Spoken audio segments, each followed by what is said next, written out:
The garden is coming beautifully. I planted this bed of pansies under this cherry tree a week ago. It's coming really nice, the pansies.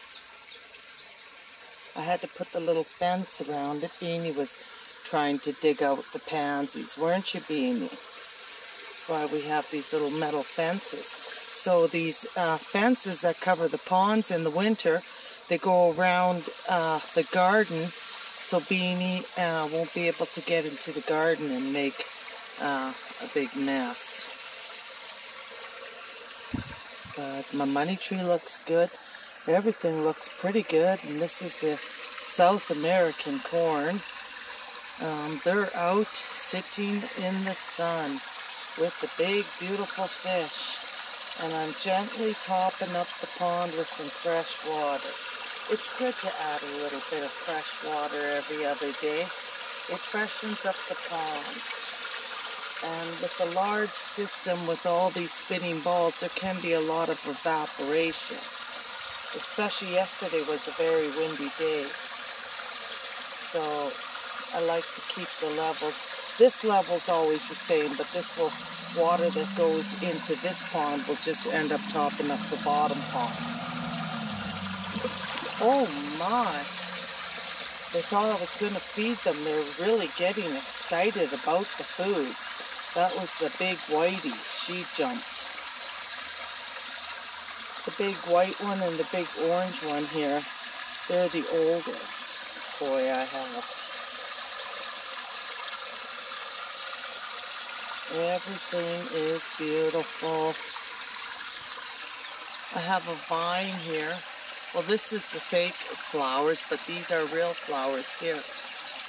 I think I really like that tropical vine. I saved it. I didn't let it freeze. It can just grow here and make a big tangle of beautiful flowers. I'll keep it well watered.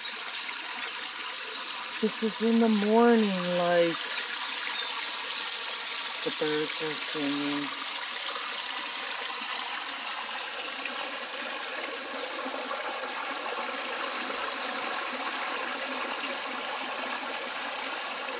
The sun's not shining right on this pond right at this minute. I think it's behind a little cloud. Look at the marsh marigold just covered in blossoms. Oh, there's the big black koi. Wish the sun would come out.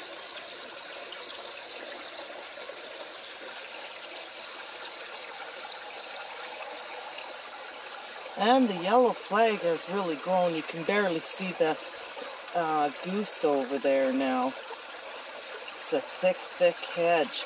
Best filter in the world for photosynthesis filtration. Most aggressive grower in the spring.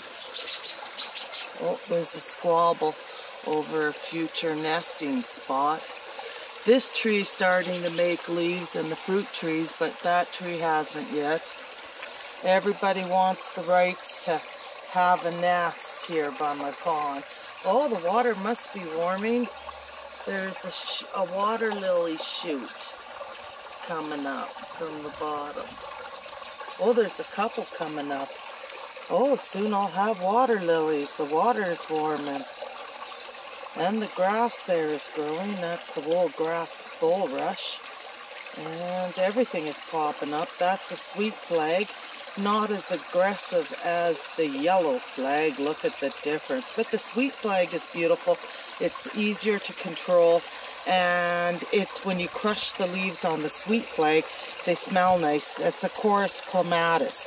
Not at all related to the iris. Iris is different. This yellow flag is a water iris. And they're one of the true water irises. They can grow into water up to 3 feet deep. And they float. They make their own marsh. That's not even in a pot. It's floating. There's like a brick right there that they can hide under. But they swim right under it. It's the bulbs of the water iris are buoyant. And if you get a large clump, it maintains itself. If I get the stick, I can poke it and it makes waves. You can see that it's floating. Let me grab this stick here. And I'll show you. If I go like this, it should move. Do you see how the whole root is bobbing? See that? It's floating.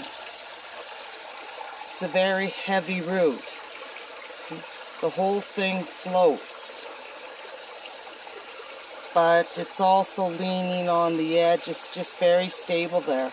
There's no basket, no soil. It's a massive root ball. And it grows extremely aggressive in that manner.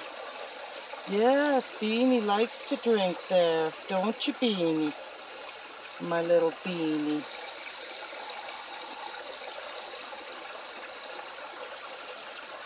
Yes, I've had many dogs over the years. Beanie's only 2 years old.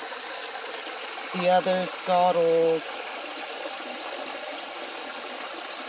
and died peacefully by the pond.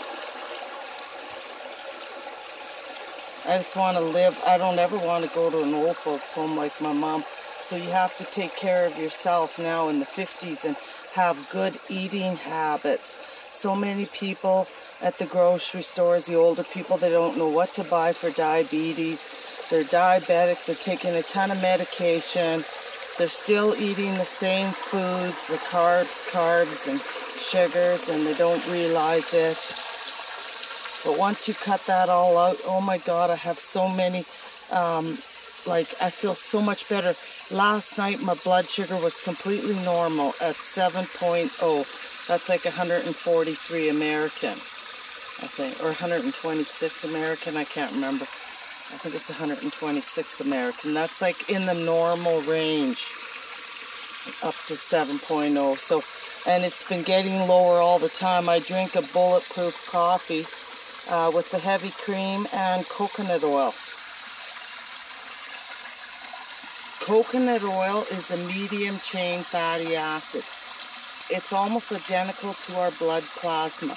Coconut oil is the only oil you can directly inject into your bloodstream.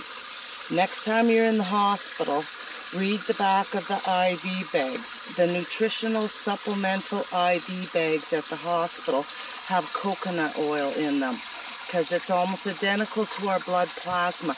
And coconut oil does not require insulin to enter the cells because it's almost identical to our blood plasma again. So it's not going to raise your insulin levels. It's not going to need insulin to enter the cells. It's the perfect fat. And just adding it to the coffee makes everything even more keto friendly and helps. I don't even get cravings for carbs anymore. I don't get massive hunger pains, rarely now. My breakfast is usually, I'll go to work on an 8.5, 9 hour day by the time the day is done on my feet. And I live on 3 pickled eggs with maybe some pickled asparagus or pickled pickles.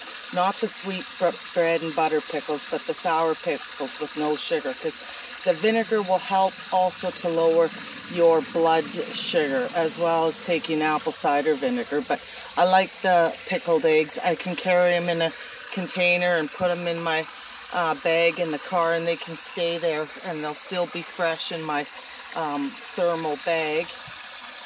And it fills me up. The eggs are the perfect food for diabetics because they don't spike your blood sugar. And my highest blood sugar meter readings are in the morning, but those morning ones have been coming down. I guess it's called dawn phenomenon, when your blood sugar goes up in the morning. Even though you fasted technically all night, right? Breakfast is called breakfast, because you break the fast. And even after that, you can have high sugar readings in your blood in the morning because your liver will produce the sugar as a way of getting you up in the morning, I guess, maybe to give you that extra pep. But sometimes it can get you a lot of sugar. But you know what? Yesterday I had a lower blood sugar reading in the morning, and I couldn't go through my whole morning for 2 hours. I had to stop at 1.5 hours at work and go eat an egg. I was just famished, but I was starved. But one egg filled me up and shut the hunger pains for hours. 1 egg. Like, it's the perfect food. But as soon as you add toast to that egg, you're killing the effect, because the carbs in the toast make your insulin levels rise. Carbs make your insulin levels rise. And insulin is a hormone that your body produces in the pancreas. And that hormone, insulin, makes you very hungry. So you have to stop the high insulin levels. You probably don't even know. Your blood sugar readings can be normal, but if your insulin levels are high, then you're always going to be hungry. That's why it becomes diabetics have a hard time losing weight, because they're still eating the carbs, and the carbs make them constantly hungry. Just like when you eat Chinese food, half hour later you're starved again, because rice is very high on the glycemic index, and it raises your insulin levels and makes you hungry again. So you eat and eat, whereas I can just eat 1 egg and go for hours. But I usually take 3 to work, so I can have 1 on my first break, 1 or the 2 on my last break, and I also take a jar of coconut oil. It melts in the hot car, which is okay, and I pour it into my coffee, so that I have a bulletproof coffee maybe for my last break and my first break. I like to have the coconut oil. Feeds you and keeps the hunger pains down, so you're not gonna, I mean, I work in a bakery, for God's sakes. Like when the cheese buns come out of the oven, I used to be so hungry. But and I'd have to run into Tim Hortons and have a bagel. Like, no more. Those days are gone. If I run to Tim Hortons, it's only for a coffee. I only have my pickled eggs. My husband's made me pickled eggs, so they should be ready in a couple weeks. But in the meantime, I'm eating the pickled eggs from the superstore. They're good price too. They got a big jar of pickled eggs for like $6.98.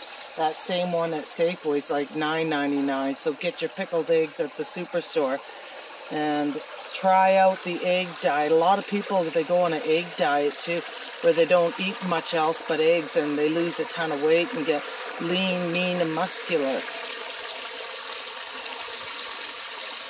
I think eggs are the perfect food for diabetics. That's what they say. And I actually believe it. Like in 3 weeks, I brought my blood sugar down from 22 to 7 last night. It was at 7. It's getting better all the time. Soon it'll be at 4.0. That's my target. I want to have perfect blood sugar. I'm not putting up with diabetes. I'm too scared to be diabetic. I don't want my foot to be cut off. I don't want to be hooked up to kidney dialysis. All of those things are real possibilities. Heart attacks, strokes, all because your blood turns into a syrupy mess. When your blood sugar is high, you're tired because your blood is a syrupy mess. And sometimes the blood can come out slow out of the needle when it takes forever to get the vein to work. It's probably because your blood is a syrupy mess of sugar. So, yeah. I mean, I don't like needles, but the first time when my blood sugar was 22, it took forever for her to draw the blood. It was coming out slow, but the last time I had it done 2 days ago, it just poured out really fast because that syrupy, bloody mess is gone. I got my blood sugars in order. And that syrupy blood sugar in your blood can, you know, lead to heart attacks, strokes, all kinds of problems. Blood clots can develop in the legs and stuff for diabetics. Diabetes causes so many trouble. Diabetes even causes dementia. Okay, it causes dementia. My mom, I think, was diabetic and nobody tested her or knew it, and nobody realized. Even though so many people have it now. In North America, they say 1 in every 3 or 2 in some areas. 1 in every 2 people are either pre-diabetic and don't know it, or diabetic. I was just full out diabetic and I didn't know it, okay? Working hard and everything, never realized it. Now that I went keto, my blood sugars are all good. Yeah. So anyway, it's just a beautiful day here at the pond. I'm thankful to have my blood sugar back to normal. I feel much better. My waist is getting a little smaller. And I've never cheated once, never once in 3 weeks. I'm never gonna cheat. I'm just gonna stay hardcore keto for the rest of my life. Develop good eating habits. I'm eating healthier now every day. My usual day, I'll make my big pot of soup.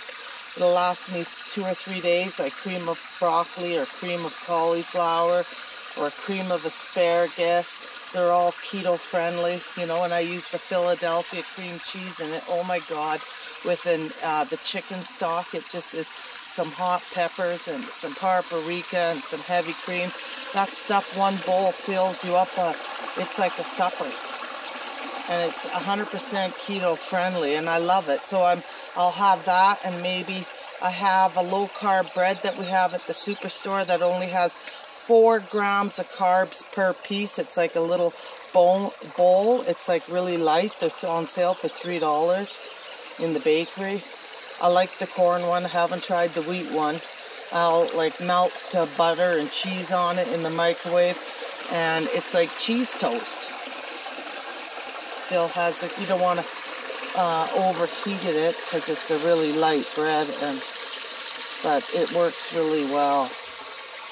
Or like a crab melt, but you have to be careful because it can go soggy, so we have to melt cheese inside and then put the crab meat on top, the opposite. You know what's really weird? When you make popcorn, I don't eat popcorn anymore because that's carbs, but when I used to make popcorn, if you use butter, the butter does not melt the popcorn, it doesn't shrink. But if you have it like with margarine, the topping from the movie theaters, the margarine shrinks the popcorn because it's not real fat. Fat just coats it without shrinking it. Try that next time, and you'll see how much the margarine melts your popcorn and makes it soggy, but the butter does not shrink it or melt it. I know. Interesting things I've discovered over the years. I only eat butter, but I noticed that years ago, many years ago, my mom used to have margarine because she used to think it was healthier when we were younger growing up. And it used to give me a gut ache, and I never ate it in my adulthood, thank goodness. That stuff scares me. But yeah, look at how beautiful all the fish look. But that's today with my bulletproof coffee. Feeling good. It's going to be a beautiful day.